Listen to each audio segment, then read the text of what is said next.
Hey, bon dimanche tout le monde, j'espère que vous avez passé un beau week-end, une belle Saint-Jean, que vous en avez profité un petit peu. Maintenant, retour au travail ce matin, écoutez, semaine qui risque d'être intéressante. Avant d'aller plus loin, on va commencer par un petit review de la semaine dernière. Écoutez, on a eu pas mal qu'est-ce qu'on s'entendait d'avoir.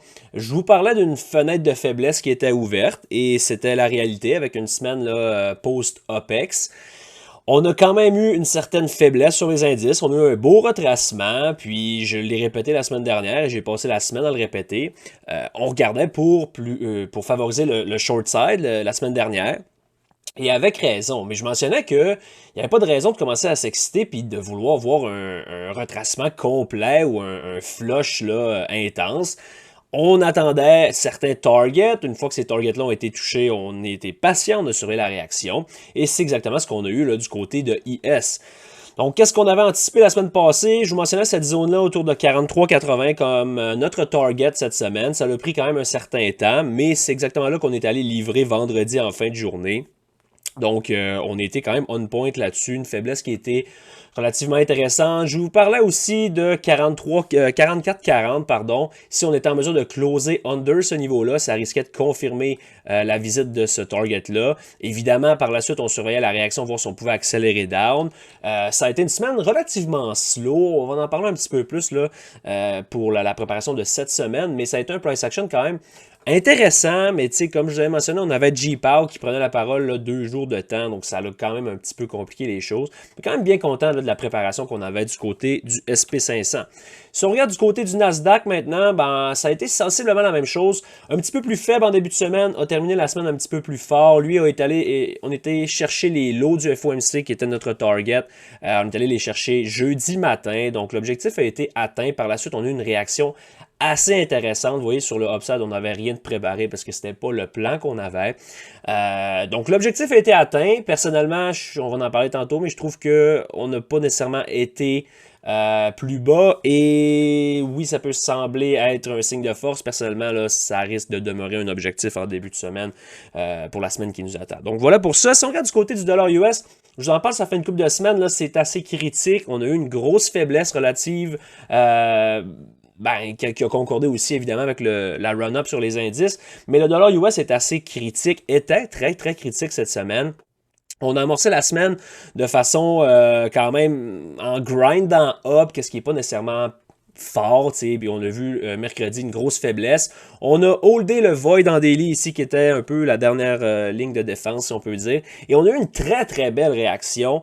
Donc, comme je vous mentionnais, je voulais, dans notre fenêtre de faiblesse, dans le retracement de la semaine dernière qu'on anticipait, il fallait pas que le dollar US meure. Et là, il a survécu. Donc, ça va être intéressant de voir l'approche qu'on va avoir cette semaine. Si on regarde le VIX, celle-là, c'est peut-être la seul élément qu'on a, sans dire mal interprété, mais personnellement, j'anticipais, honnêtement, avec l'expiration qui était mercredi, j'anticipais un grind up un peu plus fort. En fait, on était excessivement faible. Le VIX a été crushé, encore une fois, toute la semaine. Si on le regarde juste en 15 minutes, regardez la façon que le VIX a travaillé. À chaque fois, on a gapé up et on a grindé le gap. Gapé up, grindé le gap. Gapé up, grindé le gap. Et là, on a une réaction vendredi. Donc, le VIX continue à être excessivement compressé. La volatilité ne se réalise pas, qu'est-ce qui fait en sorte que ça ajoute là, au scénario que je vous mentionne que oui, on a un certain pullback, mais tant que le VIX est accroché comme ça va être très très difficile d'avoir un breakdown qui est plus important. On va en parler un petit peu plus en détail tantôt aussi. Du côté des yields, on les surveille de loin, mais on est toujours en consolidation, donc ça c'est intéressant là. Cette consolidation-là risque de donner un mouvement bientôt, et ce mouvement-là, si les yields bougent, on devrait voir aussi les indices avoir un certain mouvement, donc surveillez quand même un petit peu ça du coin de l'œil. Maintenant, qu'est-ce qui nous attend cette semaine? Premièrement, je ne peux pas commencer la préparation sans glisser un petit mot sur qu'est-ce qui s'est passé en Russie au cours du week-end. Je ne sais pas si vous avez écouté un peu, pas les nouvelles personnellement, là, je parle un petit peu plus de Twitter, etc. Mais ça a brassé pas mal en Russie cette fin de semaine. Je vous invite à vous renseigner. Je veux pas qu'on passe du temps à parler de tout ça, là, honnêtement, c'est pas le but du vidéo. Mais c'est le genre d'éléments, là, tu sais, quand je vous parle d'éléments déclencheurs qui est un peu inattendu, c'est le genre d'événement qui est un peu triste, slash, je veux pas donner d'opinion, mais je veux dire, ça brasse, et c'est le genre de choses qui peut causer de la grosse volatilité dans les marchés. C'est très très curieux là. Écoutez, on a parlé d'un coup d'État qui était amorcé, finalement qui était annulé. Donc j'ai hâte d'avoir la réaction ce soir à l'ouverture des futures et demain. Je m'attends pas nécessairement à quelque chose d'incroyable, mais ça a quand même un potentiel et ça va être intéressant de voir les développements au cours de la semaine parce que je vous dirais, je veux pas rentrer dans les détails encore une fois, mais c'est très très très curieux qu'est-ce qui s'est passé là, surtout la fin. Donc voilà, ça c'est quelque chose à prendre en compte. Je vous dis pas que ça va avoir un impact, mais clairement, là, c'est le genre de situation qui amène de l'incertitude et les marchés n'aiment pas nécessairement l'incertitude. Donc, gardez un œil sur la situation en Russie cette semaine. C'est sûr que c'est quelque chose qui pourrait causer une certaine volatilité et qui est un peu imprévisible. Deuxièmement, la fenêtre de faiblesse continue son cours. Je vous le répète, les 2 premières semaines après une semaine OPEX, c'est où ce que le marché est un petit peu moins soutenu. Pour l'instant, on n'a pas vu de volatilité se réaliser, donc rien de dramatique, mais c'est quand même encore un petit peu ouvert, si je peux dire ça comme ça. Par la suite, si on regarde un peu du côté calendrier économique, qu'est-ce qu'on a cette semaine? C'est une semaine assez chargée, mais une semaine où ce qu'on n'a pas là, les 3 nouvelles majeures que je vous mentionne qui ont un impact, c'est comme le CPI, FOMC ou même le Non-Farm Payroll, c'est des choses qui ont un impact sur toute la semaine. Cette semaine, on a quand même quelques nouvelles importantes, mais c'est toutes des nouvelles que j'aime transiger, pas nécessairement être positionné avant, mais ils vont nous donner une certaine volatilité et par la suite, on peut voir des beaux mouvements. Donc, on commence ça lundi assez tranquille. Par la suite, mardi, on a quelques nouvelles sur des chiffres économiques côté US. Donc, good orders ici, ça va avoir quand même quelque chose qui est important. CPI canadien, pas quelque chose qui impacte les marchés US, mais c'est toujours le fun personnellement de voir là, ces chiffres-là. Par la suite, Consumer Confidence à 10h, c'est le genre de choses qu'on adore transiger après ou avant. Généralement, une belle opportunité de transaction qui se passe autour de ces heures-là. Et lorsqu'on le combine avec une nouvelle de ce genre-là, c'est encore mieux.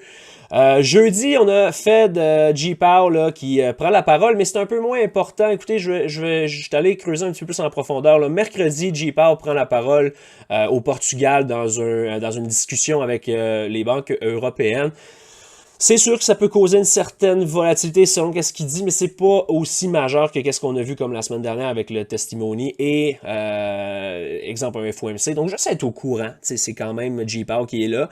Et c'est la même chose jeudi, là, il va discuter avec la Banque d'Allemagne, donc c'est au courant de la nuit, celle-là est un petit peu moins important. Mais à 9h30, là, honnêtement, personnellement, je vais être un petit peu plus prudent avec G-Power qui parle là, mercredi. Donc, juste être au courant de ça. Sinon, quand même, le stress test des banques américaines, là, mercredi après la fermeture, ça n'impactera pas notre trading, mais c'est toujours intéressant d'avoir un petit suivi là-dessus, surtout avec les derniers mois qu'on a vus là, avec les banques US. Donc, gardez ça à l'œil. Jeudi, comme je vous dis, G-Power durant la nuit, pas quelque chose qui va avoir un impact. On a aussi le GDP qui va sortir à 8h30. Ça va avoir un impact. On va regarder pour, à 8h30, c'est une belle heure pour une nouvelle, comme à l'habitude. À l'ouverture, ça pourrait donner quelque chose d'intéressant. On a Bostic qui parle à 15h. Sinon, vendredi, un petit peu plus important comme chiffre, je vous dirais que c'est le chiffre, on regarde tout le CPI comme étant la référence pour le chiffre d'inflation aux US. Mais je vous dirais que le Core PCE, là, c'est pas mal plus important, mais la Fed aime un petit peu plus ce chiffre-là, étant donné que ça inclut d'autres trucs, et c'est un petit peu plus représentatif de l'inflation réelle, si je peux dire ça comme ça. Donc, c'est sûr que ça va avoir une volatilité à 8h30 vendredi.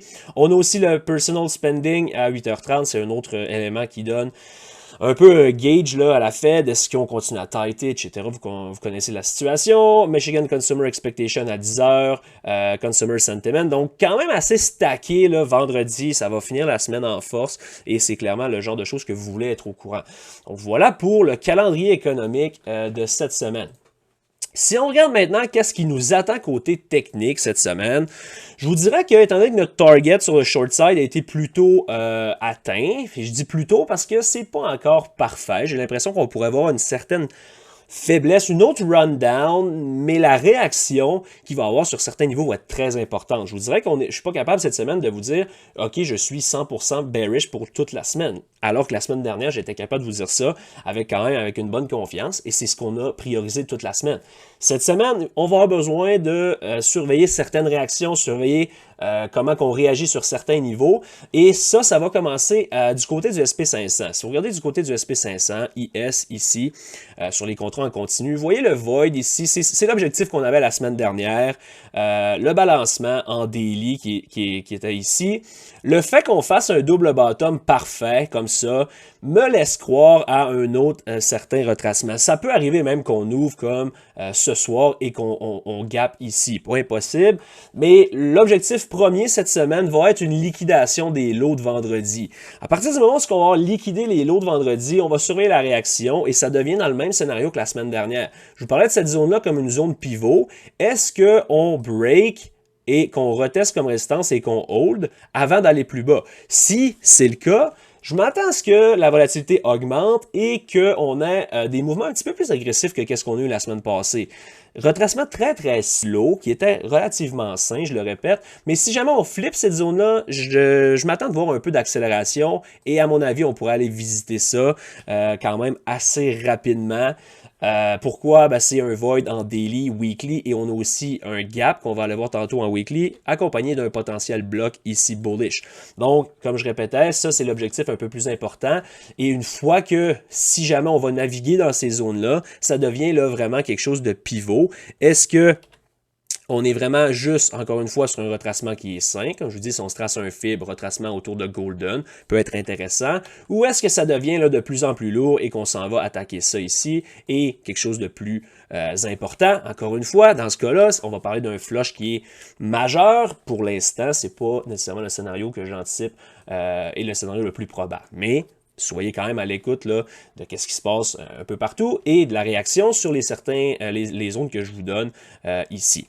Donc, c'est le plan sur le short side. Maintenant, si jamais on flip et qu'on reclaim ou qu'on fait juste un lower low, qu'on liquide ça et qu'on balance puis qu'on bounce, je vous dirais que je vais tomber bullish de façon assez quand même importante. Je pense que, comme je l'ai dit, là tantôt vous m'avez vu tracer un fib avec le swing low le plus important, mais on peut quand même en tracer un avec le plus récent, qui est simplement celui-là ici, et ça nous donne un retracement relativement sain de 50%, golden fib, etc. On rebalance cette zone-là et on pourrait amorcer un certain, je dirais pas un reversal, parce que le reversal serait sur le downside, je vous dirais juste un autre leg up tout simplement sain.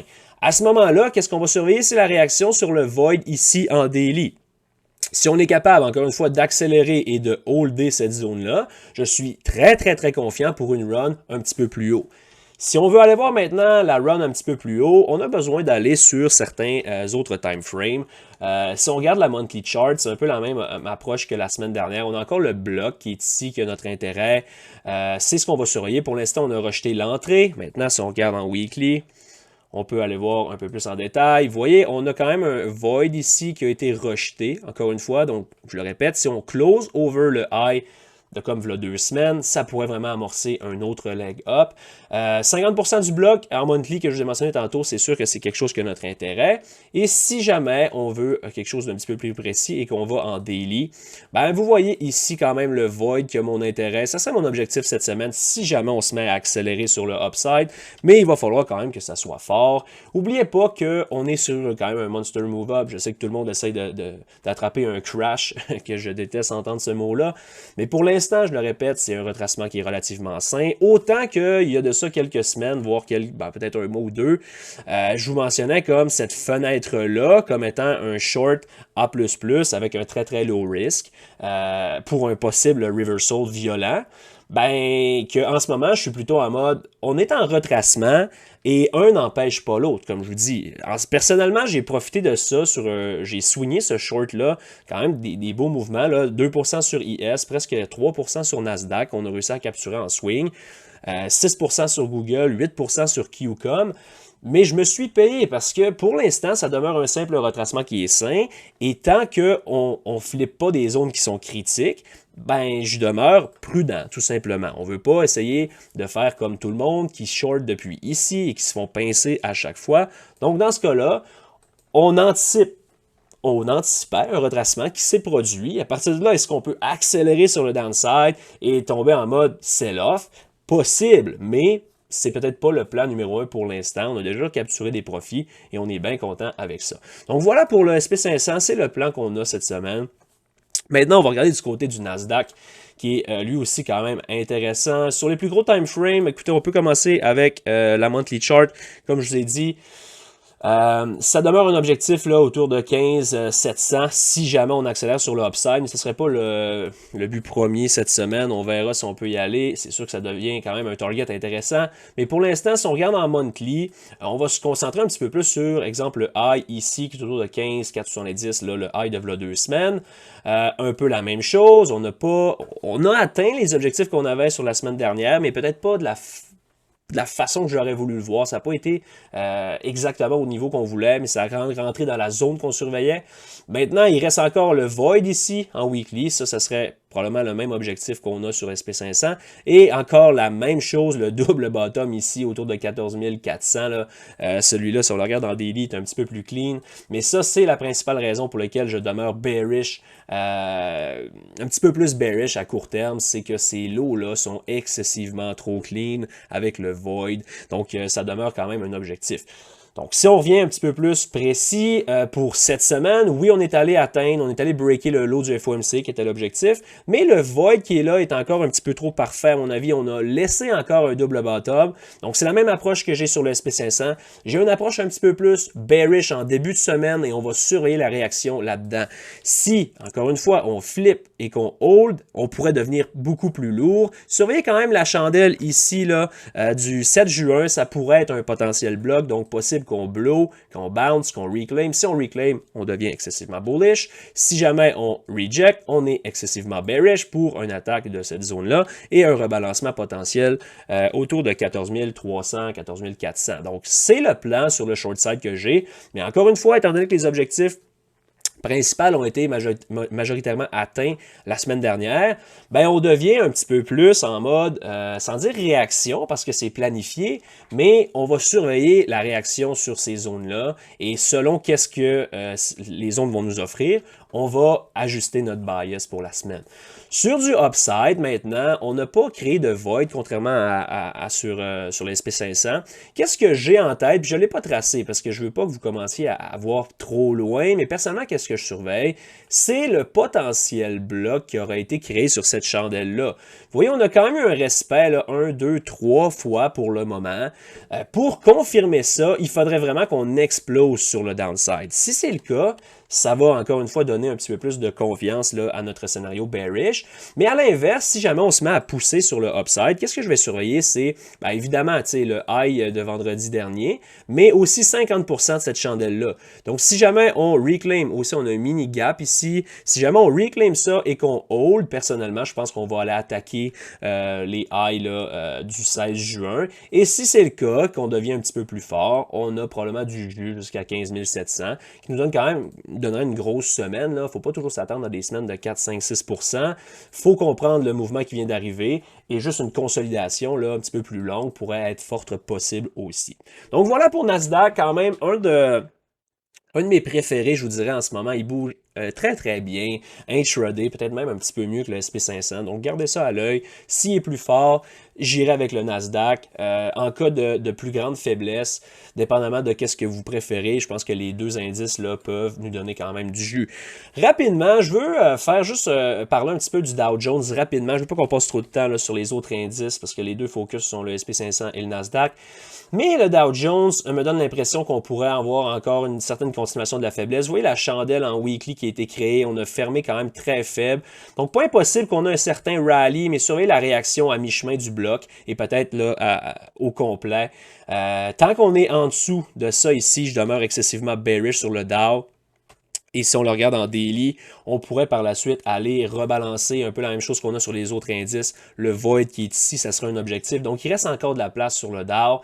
Mais je dirais que c'est très bearish comme structure côté du Dow Jones versus le SP500 et le Nasdaq qui demeure en mode retracement sain. J'ai l'impression que le Dow pourrait être un leader là, si jamais ça s'accélère sur le downside. Juste regarder rapidement le Russell aussi. Le plan qu'on avait là, il y a de ça une couple de semaines a été assez joli. Je vous mentionnais de surveiller, et là ici on n'a pas la bonne couleur, je mentionnais de surveiller le void en weekly qu'on avait ici. Vous voyez le respect qu'on a fait là, c'est assez parfait. Oui, on a weaké sur le bloc ici, et là on a une réaction très très majeure. Je dirais que le volume est, sans dire inquiétant, mais c'est un volume vraiment, vraiment, vraiment bas. Donc, peut-être que c'est simplement un retracement sain. Comme je vous dis, si tu traces un fib là-dessus, c'est juste 50%. Faut pas s'exciter à la minute que c'est rouge. Mais juste surveiller ça là, quand même de près, voir la réaction, comment qu'on va amorcer la semaine. Potentiel bloc ici qui pour l'instant semble pas vouloir être respecté. Donc j'aurais tendance à dire que la prochaine étape, là, c'est dans cette zone-là avec un petit gap en weekly. Comprenez-moi bien, le Russell, c'est pas quelque chose que je surveille là, au quotidien, c'est pas quelque chose qui va avoir une grosse impact, mais ça donne quand même une idée du sentiment. Et à l'occasion, il peut être un leader. Donc s'il commence à être le plus faible, éventuellement les indices peuvent catch up ce lag-là. Et à l'inverse, s'il devient super strong, ça peut aussi catcher up sur l'autre côté. Donc voilà, analyse un peu plus poussée aujourd'hui sur les certains indices, sur les différents indices. Maintenant, si on regarde du côté du dollar US, encore une fois, là, très très difficile d'avoir un read 100% clair là-dessus. Par contre, qu'est-ce qui est intéressant, c'est qu'on a clairement, comme je vous ai dit tantôt, on a holdé le void en daily à l'intérieur du bloc en daily aussi, qui est celui-là en weekly et monthly également. Si on regarde en weekly, qu'est-ce que je vais surveiller cette semaine, c'est justement le void, l'imbalance qui demeure en place ici en weekly. Donc, si on réussit à flipper ça et holder, on pourrait avoir confiance quand même de façon assez pertinente sur une continuation du upside. Si on continue fort sur le dollar, ça signifie probablement faiblesse sur les indices. Qu'est-ce que j'aime, c'est vraiment le lower low qui a été formé ici, suivi de la réaction. J'aime beaucoup, beaucoup le bounce. En cas de retracement, pour demeurer fort sur le dollar, il faut qu'on hold 102 500, 102.3 dans le gros maximum. Si on hold pas ça, on risque d'accélérer down, flipper le void et encore une fois là, les lows de 2022, je crois. Est-ce que c'est en 2023? Ouais, les lots de 2023 et le genre de double bottom ici là, devient notre objectif. C'est un peu ce qui me garde prudent sur le short side sur les indices parce que si jamais on décroche, ça risque d'être très très violent du côté du dollar. Donc quand même, on a des zones intéressantes. Je tire votre attention sur l'euro qui est l'inverse du dollar US. Pourquoi on regarde ça? Parce que si, exemple, le dollar US ne donne pas toute l'information qu'on voudrait, euro peut nous en donner un petit peu plus. Qu'est-ce que je vais surveiller du côté de l'euro? Si on regarde ça en weekly, ça fait un bon bout de temps que je me souviens pas si je vous l'avais déjà partagé ici sur YouTube, on en parlait dans le Discord. Vous voyez le bloc qui a été créé en weekly. Pour l'instant, on a très très belle réaction. Regardez les chandelles, comment on a fermé. La semaine dernière, vous voyez aussi, là je le trace pas, mais le void qui était ici, on est venu closer à la scène près. Oui, on a weaké over, mais c'est quand même quelque chose qui est intéressant. Maintenant, qu'est-ce qu'on a laissé? On en a un sur le downside, donc ça va être clairement quelque chose qu'on va surveiller si on se met à accélérer là-dedans ou est-ce qu'on hold. À l'inverse, la chandelle de mercredi ici, qui est le bloc qui a été créé sur le dollar US, un bloc bullish, on a potentiellement créé un bloc bearish sur l'euro ici. Qu'est-ce qu'on va surveiller? C'est la réaction sur l'entrée, 50%. Si ça ne démontre pas de respect, on va tout simplement invalider ce scénario-là et on risque d'aller take out le high et par la suite aller take out quoi? Ici, qu'est-ce qu'on a? Le double top là, autour de 1.109. Donc, juste, ça peut nous donner une confluence. Si vous voyez qu'exemple, dollar US est difficile à lire, mais que l'euro est en train de blower son potentiel bloc, ben, on va demeurer bearish sur le dollar et bullish sur l'euro. Donc, juste un petit hint là-dessus, là, cette semaine, surveillez ça. Du côté du VIX, j'ai un peu le même plan de match que la semaine passée. J'ai aimé la réaction en fin de journée vendredi, mais ça reste que le VIX est à 13. J'aimerais le voir commencer à graviter plus haut pour avoir, encore une fois, l'objectif autour de 17-18 demeure quelque chose que j'ai en tête.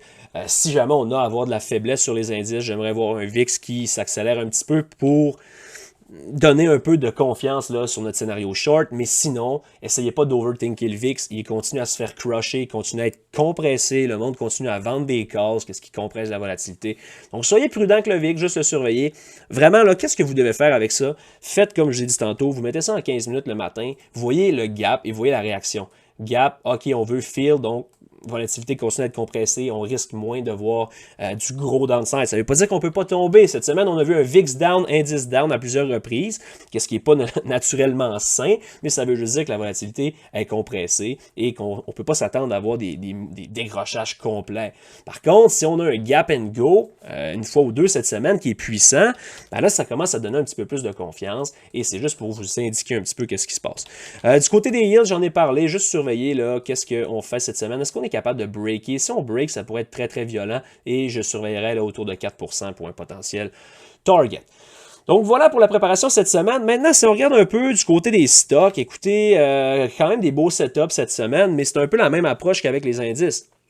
Il y a plusieurs titres qui ont eu un retracement qui était sain. Maintenant, il va falloir attendre le market backing. Est-ce qu'on demeure bullish sur les indices? Si c'est le cas, on va avoir des beaux setups longs.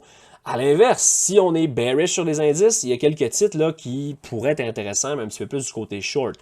Tesla, complètement monster move, encore une fois, là, la semaine passée. Qu'est-ce que je vais surveiller personnellement? C'est si cette chandelle-là ici peut nous donner une certaine résistance. Si c'est le cas qu'on a fait comme vendredi, sinon 50%, on surveille la réaction. J'aime le potentiel gap fill play ici cette semaine si on a une certaine faiblesse. Donc Tesla à surveiller. Par la suite, surveiller la réaction. Possible qu'on bounce hard. Les mêmes targets qu'avant, 2,88 et 3,15 sont des niveaux qui me gardent quand même un petit peu plus bullish sur Tesla à moyen terme, mais à court terme, je pense qu'on pourra avoir un retracement qui serait un petit, quand même là, le bienvenu, si je peux dire ça comme ça. Maintenant, sinon, du côté d'NVIDIA, continue à être un monstre, tout simplement. Personnellement, j'ai pas vraiment touché à ça cette semaine. On va voir, c'est pas compliqué. Je le garde à l'œil juste pour, si jamais on décroche sur les indices, ça risque d'être l'idée par des titres comme Nvidia, comme Tesla, comme Apple, etc. Donc, surveillez ça. Sur des petits retracements d'1% ou 2, ça m'intéresse pas. Personnellement, je pense qu'on pourrait aller visiter cette zone-là quand même rapidement. Pas sûr que ça donne des belles opportunités, mais c'est un peu la réaction par la suite. Est-ce qu'on se met vraiment à accélérer? J'aurais envie qu'on visite le gap, mais il va falloir que ce soit très, très, très évident. Petit mot sur IBM, un swing que je vous ai mentionné il y a une couple de semaines. Personnellement, j'ai pris cette entrée-là sur la zone mentionnée. Vous voyez comment c'est magnifique. Gap and go, gap and go, gap and go, gap and go. Donc, 4 gap and go back to back to back. J'adore le retracement. Surveillez ça cette semaine. Je m'attends de voir peut-être un certain rally avant d'aller driver plus bas. Donc, personnellement, je suis en position là-dessus et j'adore cette position-là. C'est la deuxième fois qu'on le snap de la sorte. On l'avait pincé en décembre pour un monster move. Maintenant, on l'a repris sur le rally pour un potentiel monster move numéro 2. Donc, surveillez IBM cette semaine. Google, même chose. Un titre que je vous mentionne depuis plusieurs semaines comme étant mon préféré short. Je me suis positionné. On a snappé environ 5% là-dessus. Maintenant, par contre, j'aime un petit peu moins le rebond. Oui, j'aime le lower low. Le rally est intéressant, mais je voudrais pas le voir là, revenir over 124, 125. Si vous regardez ça en 4 heures, le swing high qui est en place ici, je veux qu'il demeure présent. Donc, pour l'instant, ça demeure quand même un retracement qui est relativement sain. J'aimerais pas vraiment qu'on aille plus haut que ça. Mais si jamais on perd ce lot-là, ici, autour de 118, ben, clairement, là, ça confirme probablement la grosse faiblesse et qui risque de nous amener au gap. Donc, surveillez Google cette semaine. Amazon, maintenant, titre que je laisse de côté depuis un bon bout de temps parce que je trouve le price action atroce. Force relative impressionnante sur la fin de la semaine. On a breaké out. Maintenant, on est allé taper une zone qui nous intéressait depuis un certain temps, 131, 133. Surveillez ça là-dedans. Si on est super fort du côté des indices, ça serait un de mes préférés étant donné qu'il lag depuis un bon bout de temps. Je pense qu'il pourrait blower son gap. Par la suite, surveillons la réaction. Est-ce qu'on le hold ou est-ce qu'on reject pour un short? Surveillez ça, Amazon, cette semaine. AMD, grosse faiblesse relative. On l'a snappé cette semaine des monster moves, 5-6% par jour. C'était assez impressionnant. On a fill le gap du hype sur les highs là, avec Nvidia, etc. Maintenant, est-ce qu'on amorce un rebond? Je vous dirais que même si c'est un des plus faibles, si jamais on est strong sur les indices, j'ai l'impression qu'AMD pourra avoir du gaz pas mal. Pourquoi? Parce qu'il y a encore ce niveau-là qui m'intéresse autour de 133. Donc, surveillez là, un potentiel rebond un peu plus important. Je pense que ça pourrait être un leader cette semaine si et seulement si on est fort du côté des indices. À l'inverse, si on a un bounce en début de semaine, surveillez le void ici autour de 113, 117 pour un potentiel, un autre leg down. Donc, du côté des AMD, c'est ce que je vais surveiller. Un titre un peu plus pépère, mais du côté de Disney, je pense que c'est une question de temps avant qu'on aille liquider 87 et on a un beau bloc en daily juste en dessous. Donc, on pourrait très bien voir quelque chose du genre. Personnellement, ça serait peut-être, si on peut avoir un rally en début de semaine, le genre de gap ici pourrait nous snapper plus bas. Donc, je vais surveiller cette zone-là pour un potentiel short sur Disney. On finit ça avec Apple du côté des Monster Caps, on peut dire ça comme ça. Price action que je déteste depuis longtemps, là, New All-Time High Break. J'ai pas de problème à jouer. Les All-Time High Break, en fait, sont un de mes setups préférés, mais pas dans les conditions actuelles, pas de la façon qu'on travaille actuellement. Si on perd le swing low autour de 182.5, ça pourrait confirmer une plus grande faiblesse. Le gap en tête et ces lows-là qui demeurent notre référence depuis un certain temps. Évidemment, si Apple breakdown, ça risque de leader les indices aussi. Je le répète ça depuis des mois. Tant qu'Apple va être strong, on risque pas de voir de la grosse faiblesse sur les indices. C'est ce qu'on a, juste des retracements qui sont relativement sains. Donc voilà pour ça. Je vous ai préparé une coupe de titres un peu plus cowboy pour ceux qui aiment la volatilité. UPST, dans le cas où les indices là, bounce de façon très très agressive cette semaine, j'aime le potentiel. Je trouve que oui, il a retracé, vous allez dire que c'est quand même 25%. Je suis d'accord, mais sur une run de 300%. Donc je trouve ça relativement sain comme pullback, alors qu'à l'inverse, habituellement, quand il poussait, il retraçait beaucoup plus que ça. Donc, je sais pas, je vais l'avoir à l'œil cette semaine. Si jamais on hold, là, peut-être 28, je pense qu'il pourrait avoir encore du jus. Mais évidemment, ça va prendre là, du backing là-dessus, même si c'est pas si pertinent que ça côté market backing. Du côté de QCOM, un titre aussi que j'ai mentionné short dans le Discord, un move d'environ 8% là-dessus là, cette semaine sur le breakdown. On a eu des gap and go aussi. Je demeure intéressé là-dessus. J'ai pris la majorité de mes profits vendredi, mais je demeure intéressé si on peut avoir un rally pour un autre leg down. Le gap et les lows ici demeurent intéressants. Donc surveillez ça, QCOM, un de mes préférés là, depuis quand même un bon bout de temps. Et je finis ça avec SQ, que je vous dis aussi là, de surveiller depuis un certain temps. Je vous mentionnais la semaine passée que j'aimais beaucoup le setup, mais j'aimais pas les indices, donc je doutais un peu qu'il soit capable de blower si les indices, on était bearish sur les indices. Cette semaine, on n'est pas nécessairement 100% bearish. J'aime le fait qu'on hold le bloc ici autour de 62. Donc, surveillez la réaction en début de semaine, si on peut aller blower ça. Du côté de SQ, j'aime quand même le setup là, qui me fait penser un peu à PayPal qu'on a quand même mentionné plusieurs fois là, au cours des dernières semaines et qui a bien performé. Donc voilà pour notre weekly prep. J'espère que vous avez apprécié encore une fois. Ça a été une belle semaine la semaine passée. Pas nécessairement été 100% satisfait de mon côté, mais je pense que le potentiel de celle-là qui s'en vient est intéressant.